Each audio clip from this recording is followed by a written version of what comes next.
Qu'est-ce qu'un polder? Qu'est-ce qu'une courbe de niveau? Quelle est la ville la plus peuplée au monde? Si tu veux la réponse à ces questions, je t'invite à regarder cette vidéo, très cher citoyen éclairé.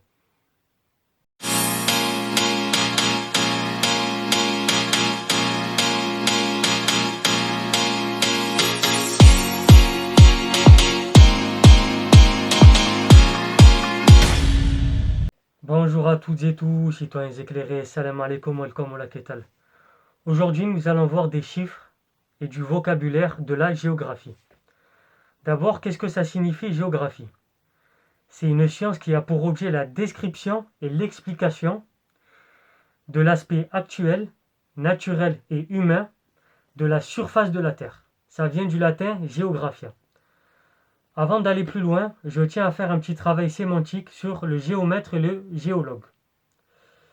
D'abord, le géomètre, c'est celui qui mesure la Terre, alors que le géologue, c'est celui qui étudie la Terre. Nous allons essayer de voir dans cette vidéo les notions que nous avons abordées en introduction. D'abord, le pays le plus peuplé au monde, c'est l'Inde. L'Inde, depuis un rapport des Nations Unies de cette année, qui a dépassé la Chine. Pour rappel, la Chine a mis en place une politique de l'enfant unique de 1979 à 2015, ce qui va entraîner une population vieillissante et une population qui va décroître à partir de cette année 2023. La ville la plus peuplée au monde, c'est Tokyo, intramuros. Intramuros, c'est quasiment 14 millions d'habitants. 13,96 millions d'habitants en 2021. L'ordre de grandeur de la population brésilienne, c'est environ 210 millions d'habitants. Le pays d'Asie du Sud-Est le plus peuplé, c'est le Vietnam. Le pays le plus peuplé en Afrique, c'est le Nigeria. L'ordre de grandeur de la superficie totale du Mexique, c'est environ 2 millions de kilomètres carrés, le Mexique. La commune la plus élevée d'Europe, c'est Saint-Véran. Maintenant, nous allons citer deux géographes français. C'est notamment utile pour les étudiants, notamment en dissertation de culture générale. Paul Vidal de la Blache et Emmanuel de Martonne. La courbe de niveau, c'est la représentation graphique du relief sur une carte IGN. Nous allons maintenant essayer de voir les méridians et les parallèles. Afin de faciliter le repérage des lieux à la surface de la Terre, le globe terrestre a été divisé en méridians d'une part et en parallèles d'autre part. 360 méridians et 180 parallèles.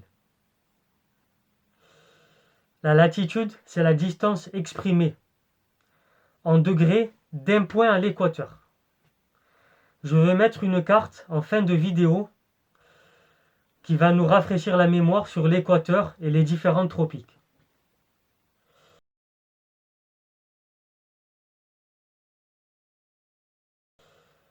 Du coup, les lignes imaginaires qui coupent la Terre en quartiers perpendiculairement à l'équateur et qui se rejoignent au pôle sont appelés les méridians. Nous allons maintenant essayer de voir 4 affirmations différentes qui vont, encore une fois, nous donner ces notions de base en géographie. Commençons par le tropique. Le tropique du Cancer est au nord de l'équateur.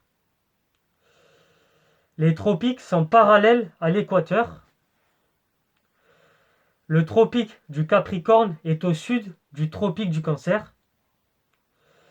Et l'équateur partage la Terre en 2 hémisphères. À quelle distance approximative correspond un degré de latitude terrestre? C'est environ 111 km. Une agglomération formée d'une ville et de ses banlieues se nomme une mégapole.